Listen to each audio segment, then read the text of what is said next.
In today's video, you guys are going to see us do a $1,300 house wash, roof wash, and driveway cleaning, and I'm going to tell you about one of the biggest secrets to success in your business with regards to getting customers that no one is going to tell you about. And if you stick around until the end of the video, I'm also going to tell you about a $9,000 job that we thought we had lost to another company, but that we ended up getting. So you're going to want to stick around for that as well. But if you're interested in one-on-one coaching face-to-face over Zoom with myself, Mike, and Aaron, where we're going to give you the action plan to scale your business into multiple six figures, hold you accountable, and give you the industry secrets that no one else is going to tell you, check out the first link in the comment section and the description. This is a new coaching program where you're going to get to work one-on-one with us. There's limited spots, and this is for people who are very serious about their business. So if that sounds like you, check it out. First link in the comment section and the description. But with that out of the way, let's go ahead and jump into today's video. Like I said in the intro, this is a $1,300 job that we're going to be taking a look at in this video, and it took us a year and a half to land this customer. I'm not joking. I'm going to say it twice for anybody who didn't hear me. It took us a year and a half to land this customer. Some people's businesses don't even last for a year and a half.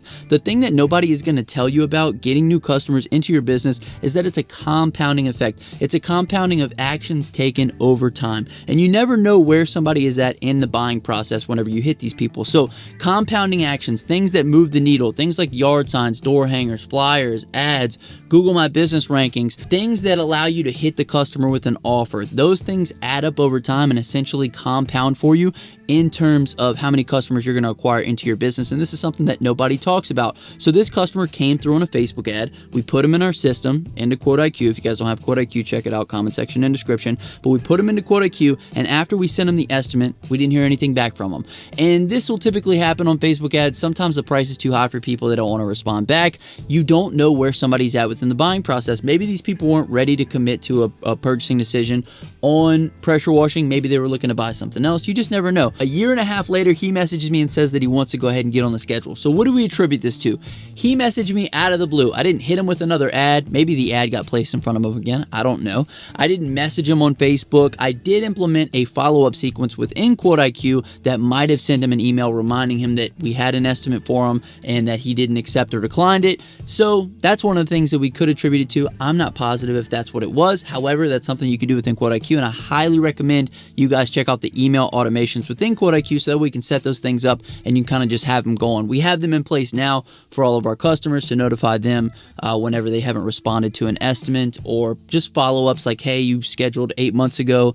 Let's go ahead and see if we need to get you back on the schedule, or offering them other services, things of that nature. Follow-up emails that are sent automatically to customers based on actions they've taken within your system are incredibly important. However, with this customer, either way, we don't really know. All we know is that he came back because of the compounding effect of the marketing that we do, the follow-up that we do, the touches that we do, and he came back and he said, let's go ahead and get it done. So you might run Facebook ads one time, you might spend $100, and you might get a couple people like this where, you know, maybe they don't respond to your message or they don't respond to the quote that you sent them, but you don't know. You might think, oh, I wasted my time, I ran this ad, I wasted my money, I wasted $100. But you didn't. You got to think about marketing in terms of planting seeds, okay? So if you ever wanted to harvest something, like if you ever wanted to grow like grains or food or anything like that, I've looked this up before. The typical harvest time is about 8 months after planting. Like you can't harvest a crop until 8 months of it being in the ground. You guys have probably heard this analogy before, but essentially you're planting seeds. Some seeds get blown away, some seeds get eaten by the birds, but eventually some seeds come to fruition, and that's what this $1,300 job was for us. It was a seed that was planted. It was the compounding effect of all of our efforts over time that ultimately pushed this guy into our business, and a lot of people would give up before this point. So I want to make this point because this is the main point of the video. Don't give up. It's all about the compounding effect. You don't know what actions you're taking today are having an effect or that are going to pay off tomorrow. We thought that this guy probably was never going to message again, but he did. He came back in. It was a $1,300 job. A very similar situation happened with the $9,000 job that I told you guys about in the beginning of the video. We went out, we quoted it. I literally followed up with her for 2 months. At this point, I did not have QuoteIQ with our follow-up sequences in place, so I emailed her every couple of days, and I was like, hey, just wanted to follow up, see what you guys thought about the estimate. You know, did you have any feedback for me, anything? She never responded to me. I emailed her with no response. Now, obviously, we have the sequences in place, so that kind of takes care of that. but I thought somebody else got the job, and I was kind of down about it for about a day, and then I was like, you know what, whatever, let's get back to it, let's find another job, and let's keep going. However, she ended up texting me over a year later, which was a couple weeks ago, and she said, hey, we want to go ahead and move forward and get the job done. Now, at first, I didn't even know who this was. I completely forgot about this estimate. She sent me over the building. I looked it up, and I go, oh, you know what, that's the estimate that we sent over a year ago.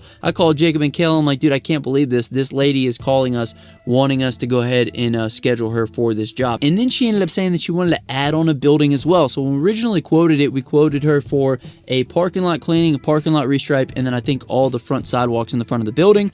That was a pretty decent sized quote, and then she wanted to go ahead and add on the building. So it ended up being almost $9,000. We got her on the schedule for November, so we're going to go ahead and schedule her. But the biggest thing, the biggest lesson I want you guys to take away from this video is compounding effect of all of your efforts, all of your marketing efforts, all of your follow-up efforts, and then you never know. You never know what's going to come from anything. So remember, all of these things that we're doing in order to get customers today are planting seeds for tomorrow. You don't know what's going to come a month down the road, 2 months down the road, 3 months down the road. So make sure that you give your seeds enough time to harvest. Make sure that you stick in with it. Make sure that you get those email sequences in place so that way those are constantly following up for you, and you put together the systems to stay in front of the people that you're sending these estimates to, because you never know when they're going to be ready to make that purchasing decision. The word of the day on this video is going to be seeds. If you made it this far in the video, comment down below seeds and I'll hashtag you a real one. My name is Justin. This is Forever Self-Employed, and until next time, hustle hard and get that money, baby. Peace.